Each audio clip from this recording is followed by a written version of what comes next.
Hi, this is Mandatory Loss, and let's talk about I Am Setsuna from Tokyo RPG Factory. I'm a huge fan of classic JRPGs, and this game claims to have drawn inspiration from one of the best, Chrono Trigger. It seems a bit ambitious to compare your game to something that is so well remembered, but there are a handful of similarities. In fact, you'll run into a number of situations that you might be familiar with, especially if you've played these types of games before. I don't want to spoil anything though, so I'll do my best to not give anything away from the story, but it's so cookie cutter that I'm not sure it would matter. I just want to say up front that I enjoyed this game for what it is. It's a simple enough game that you can kind of play it on autopilot if you want to, because you don't have to think a whole lot. It's very linear, you're just going from place to place fighting monsters, then a boss, talking to some townspeople, and then off to the next place. Sometimes that's a good thing. Whether or not that's worth $40 is entirely up to you. Just so you know, I played this game on PC, but it's also out on PS4 and Vita. So let's talk a little bit about the comparison between Chrono Trigger and I Am Setsuna, since that seems to be what everybody is talking about. I Am Setsuna takes a lot of its combat system from Chrono Trigger.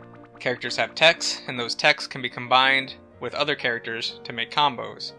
I Am Setsuna even takes a lot of the names of techs and combos directly from Chrono Trigger, like Cyclone and X-Strike. Where I Am Setsuna differs is the techs come from something called a Sprite Knight. You have to slot a Sprite Knight into a talisman that you have equipped, kind of like materia. Talismen have different slots for types of Sprite Knight that can be equipped, like Combat, All, or Support, and they all have different flux bonuses that kind of bleed into the Sprite Knight as you use them and give them different permanent upgrades for your techs. So before we get too much further into the combat system, let's talk about some of the other similarities between Chrono Trigger and I Am Setsuna. In both games, there are glowing pickups on the ground.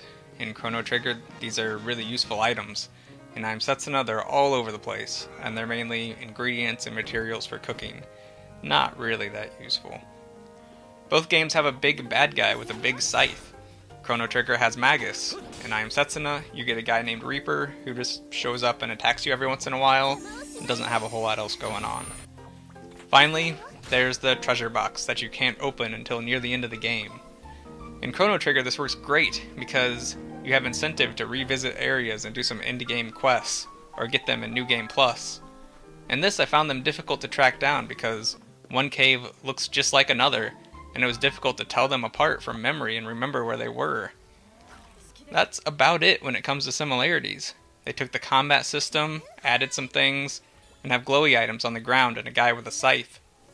Most of what made Chrono Trigger a great game isn't here. There's no New Game Plus, only one ending, the music is kind of repetitive and all sounds the same, and the environments are all very bland and samey. That's all I'm going to say about Chrono Trigger in relation to this game, since it's unfair to judge it based on that. But just know that if you're looking for a Chrono Trigger follow-up, this isn't the right place to look. Alright, let's talk plot. The story follows a mercenary named Ender, who has been hired to assassinate the sacrifice, Setsuna. He doesn't, obviously, and ends up joining her on her quest to sacrifice herself at the Last Lands. Sound familiar? You find out that she needs to sacrifice herself to keep the number of monsters down. Something about the sacrifice causes the monsters to go away, so they just have to do it every once in a while. That's really all there is to it. On this journey, you'll travel across snowy lands, into mysterious caves and ruins, then back to snowy lands, caves again, more ruins, and then maybe another cave. It's all snow. There are really only a handful of environments in this game. When pulling clips for this video, I kinda just pulled from wherever, and it didn't matter because they all look the same. I could be at the end of the game, or the beginning. You don't know. I don't know. So let's get back to combat, which is arguably the best part of the game. In combat, you have something called momentum mode. If your ATB is full, you'll start to gain SP. When your SP fills up, you'll gain one use of momentum mode.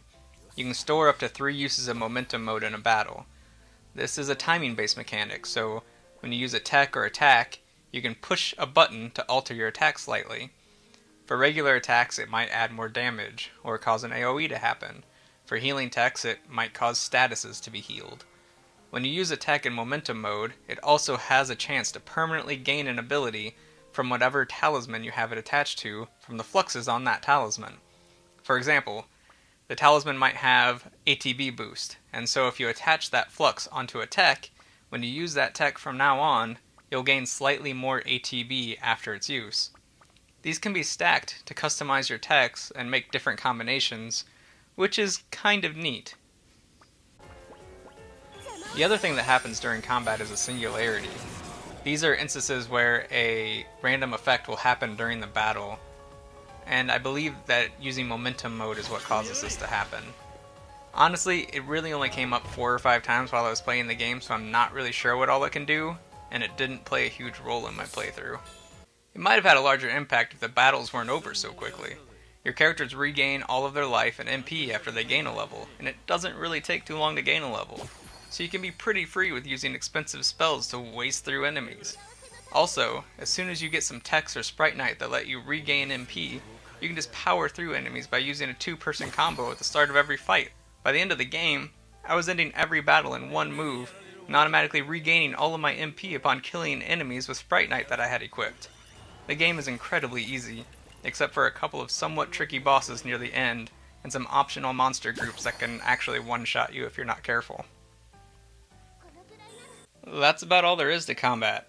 The customizability would be really cool if there was actually a need to use it throughout the game. Also, there are just way too many Sprite Knights to even care about half of them. Scrolling through the list of available Sprite Knights near the end of the game is insane, and at least half of them can be safely ignored. It's a cookie-cutter story. It's bland looking and really easy, but it does scratch the JRPG itch if you're having that, and you really should get that checked out. Despite all of that, I like the game, and I don't regret playing it. It is $40 though, so maybe it'd be best to wait for a sale. I should also say that it took me about 17 hours to play through it. But that's that. I hope you enjoyed the video, and hopefully I'll make more in the future. Thanks for watching.